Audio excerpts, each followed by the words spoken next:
우리 지난주에 여러분들 관심을 가지시면 아시겠지만 우리 청년부들이 우리 특별 새벽 기도를 열심히 했습니다. 그리고 금요일 저녁과 토요일 저 이틀 동안 저와 함께 영적인 문제를 가지고 씨름을 했는데요. 제가 그들에게 말씀을 증거하면서 느꼈던 가장 충격적인 것은 내가 저 나이에 저러지 못했는데 그런 하나님에 대한 죄송함과 참 부러움이 있었습니다.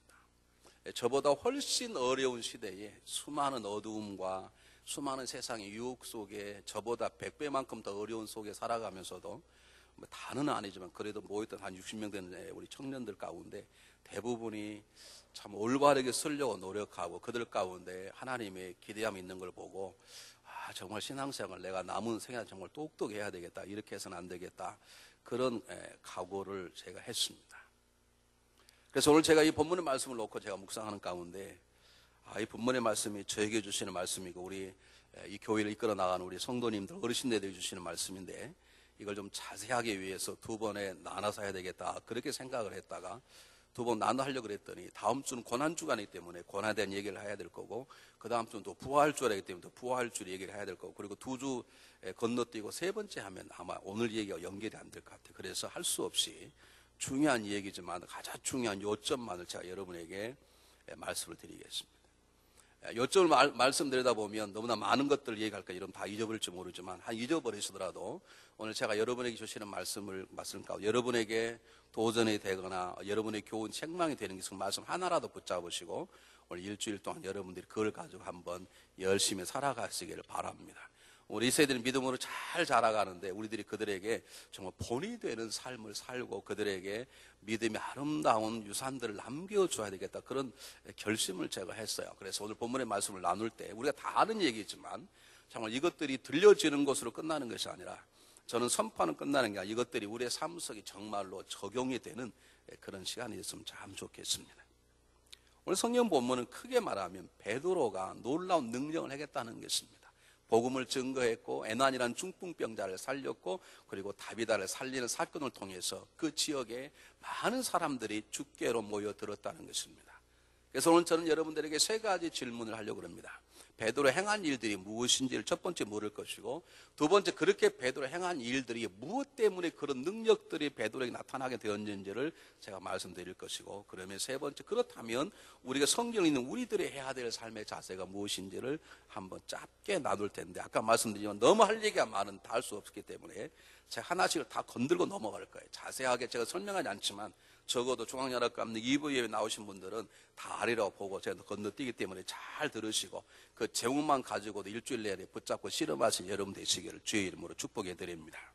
제일 첫 번째 베드로의 행한 얘기 뭐냐면 복음 전파였습니다. 여러분 32절 첫째를 한번 보시기 바랍니다. 때에 베드로가 사방으로 두루 행하다가 루다에 사는 성도들 내려갔더니 그랬습니다. 중요한 것은 사방으로 두루 다니다가 이 사방으로 두루 다녔단 말은 철없는 청소년들이 밤만 되면 이리저리 하면은 그런 헛된 것이 아니라 성령 인도를 받아서 이곳저곳 사방으로 두루 다니며 복음을 전가했다는 말의 축약입니다. 누구의 모습을 닮았습니까? 예수님 모습을 닮았습니다. 예수님께서 이곳저곳 다니시면서 복음도 증거하고 착한 일을 행하시고 병자를 이렇게 세우시고 귀신 든 자를 다 치료해 주던 것처럼 이제 베드로가 성령의 충만을 받으니까 이제는 자기도 누가 가르치지 않아도 예수님이 그 곁에 없어도 그가 예수님처럼 이곳저곳 다니며 복음을 증거하더라, 그 말입니다. 예루살렘 교회에 핍박이 왔을 때는 예루살렘 교회를 떠나자고 지켰던 베드로가 예루살렘 교회가 진정이 돼가니까 그가 예루살렘 교회를 떠나서 이제는 이방 지역까지 걸어 들어가는 열려진 마음으로 베드로가 사도의 역할을 잘 감당하고 있는 것입니다. 복음을 증거하는 예수 그리스도의 모습을 닮았고 그리고 땅끝까지 복음을 증거하는 주님의 명령에 순종하는 충성스러운 종의 모습을 가지고 있었습니다. 뿐만 아닙니다. 여러분 그 다음 절에 한번 보시면 그 다음 후반부에 보면 베드로가 사방으로 두루 다니며 복음을 증거하는 그 일을 할 뿐만 아니라 루다에 사는 성도들에게 내려갔더니 루다에 사는 성도들의 집을 신방했다는 것입니다. 왜 실망했겠습니까? 이미 그들이 복음을 받아들였던 사람들이며 어쩌면 루다의 사람 가운데는 오순절날에 성령을 받았다가 핍박이 오니까 도망갔던 사람이 있을지 모릅니다. 이미 예수가 누구인지 십자가 뭔지를 아는 사람들입니다. 그들을 찾아가서 그들을 격려하고 그들을 더 세워지기 위해서 그곳까지 갔다는 것입니다. 여러분, 우리들이 해야 될 가장 중요한 일이 있다면 복음을 증거하는 일입니다.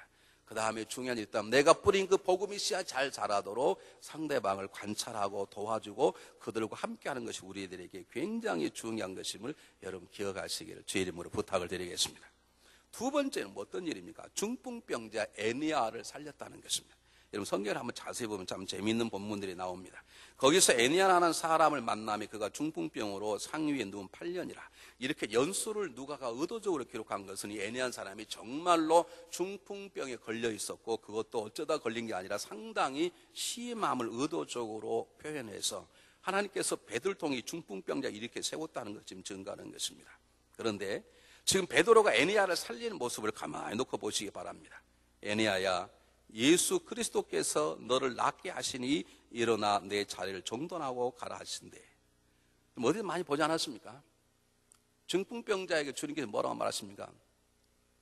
너는 일어나 내 상을 들고 돌아가라. 지금 자기도 모르게 베드로는 예수님 배운 그대로 그 모습대로 지금 충실하게 자기 스승을 닮아가고 있는 것입니다. 더 놀라운 것은 안진병이를 이렇게 세울 때는 어떻게 이렇게 세웠습니까? 나에게 은과 금은 없지만 내게 있는 것으로 내게 주노니, 그리고 그리스도 이름을 얘기를 했어요. 그리스도 이 얘기를 한 것은 중요한 것이지만 내게 있는 것으로라는 단어를 잘못 이해하면 베드로가 자기 거를 가지고 안진병을 일으켰다 오해받을 수 있는데 오늘 성경 본문에 보면 그런 모든 오해를 완전히 없애고 그리고 철두철미하게 누가 그리스도께서 너를 낫게 하신다라고 말하면서 그 애니야를 살리는 치료의 주인이 자기가 아니라 온전히 주님이심을 정확하게 드러냈습니다. 여러분, 하나님은 여러분의 모든 질병을 다스릴 만한 분이심을 믿습니까? 하나님 못 고칠 병이 없는 것을 믿습니까? 내가 기도해도 병이 안 낫는 건 그 무엇인지를 알 수 없는 것이지만 분명한 것은 그리스도는 우리의 모든 것들을 다스릴 만한 전능자이시고 병을 고칠 치료자이심을 여러분 믿어야 될 줄 믿습니다. 우리가 문장을 배우면 나는 당신을 사랑합니다 그러면 나는 주어라 그러고 사랑합니다를 동사라 그러고 당신은 목적어라 그럽니다. 그런 거 많이 하잖아요. 제가 아르바이트 할 때 하도 많이 외워, 영어에 그냥 문장 5인실 너무 많이 외워가지고 저기 우리 문장만 보면 주어, 동사, 보호, 목적어 그런 것만 생각나. 오늘 성경 본문은 주어가 누구냐면 그리스도라는 게 그리스도. 지금 베드로는 놀라운 능력을 통해 두 번째 기적을 행하면서 아니 두 번째가 아니라 그 앞에도 사방으로 두루 다니며 행할 때도 아마 많은 병자들을 고쳤을 것입니다. 그런 소문이 났기 때문에 요바까지 불러가지 않은 생각되는데 그렇다면 그 정도 되면 처음에는 그리스도라고 얘기를 했다가 그 다음에는 자기라고 슬쩍 바꿀 만한데 오히려 베드로는 갈수록 철두철미하게 삶의 모든 주인공이 그리스도시요 모든 우리를 자유케 하신 분이 그리스도시요 우리의 치료하신 분이 그리스도임을 정확히 밝힙니다. 베드로가 가면 갈수록 성숙해 가는 것입니다. 뿐만 아니라 다시 한번 성경 34절 보겠습니다. 베드로 가로되 애니야야 예수 그리스도께서 너를 낫게 하시니 그랬습니다.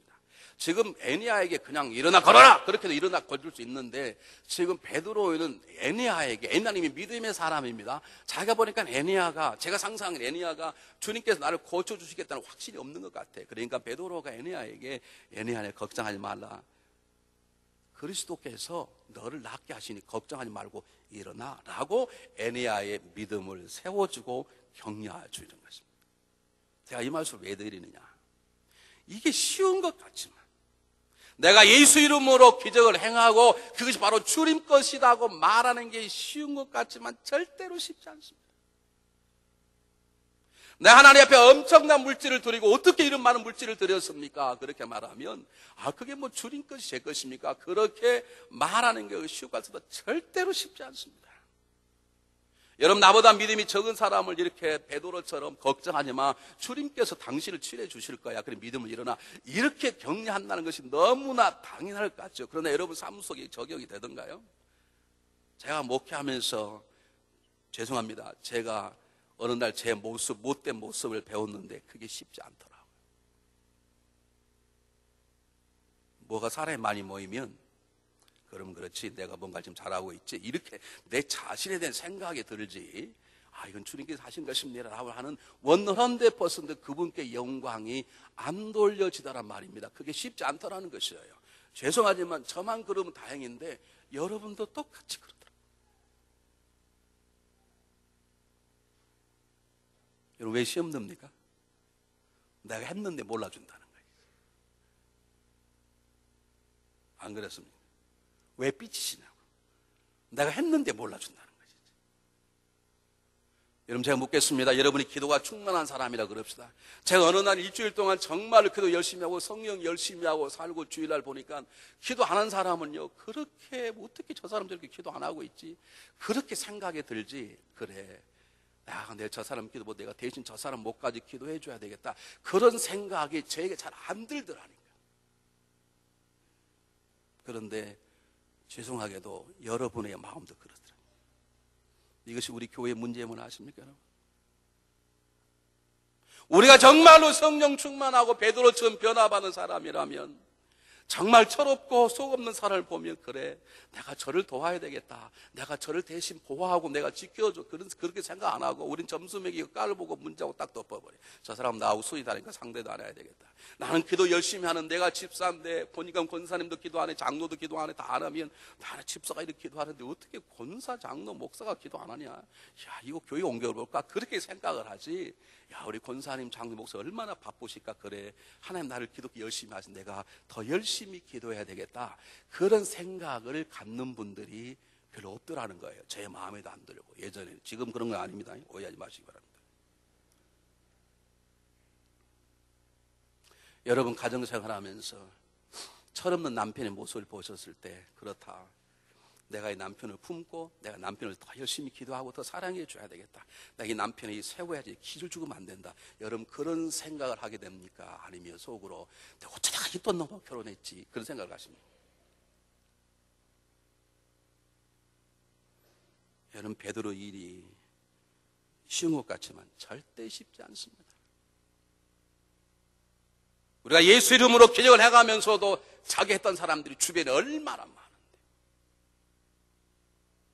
제가 지금도 끊임없이 듣는 것이, 내가 이 교회에서 이렇게 했는데 그럴 수 있습니까? 그 소리를 얼마나 많이 듣는 줄 아세요? 지금도 들어.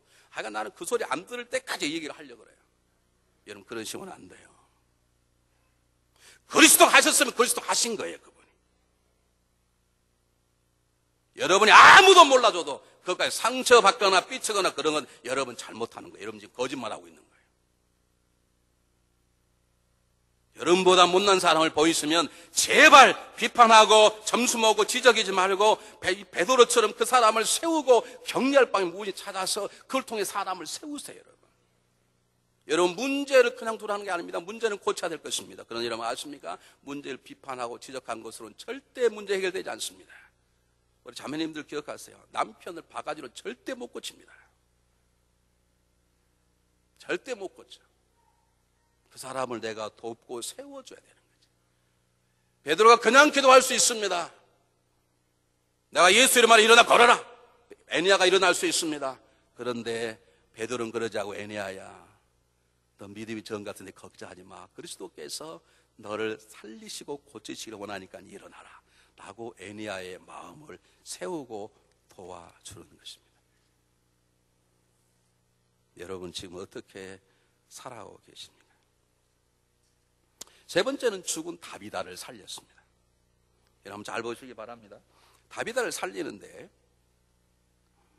베드로가 일어나, 39절에 베드로가 일어나 저희와 함께 와서 이르매, 저희가 데리고 다락에 올라가니 모든 과부가 베드로 곁에 서서 울며 도로가가 저희 함께 있을 때 지은 속옷과 겉을 다 내어 보이거늘, 베드로가 사람을 다 내어 보내고 무릎을 꿇고 기도하고 돌이켜 시체를 향하여 가로되 다비다 일어나라니, 그가 눈을 떠 베드로를 보고 일어나 앉는지라 그랬습니다. 어떤 모습이 생각납니까? 여러분 생각나십니까? 예수님께서 회당장 딸 야이로를 고칠 때, 일어나게 할 때 뭐라고 하면 사람들 다 내어 보내고 예수님이 딸 야이의 손을 잡으며 달래달고 하고 일어나라고 명령을 살아났다 그래요. 지금 그 모습 그대로 베드로 몸이 이미 배워버린 거예요.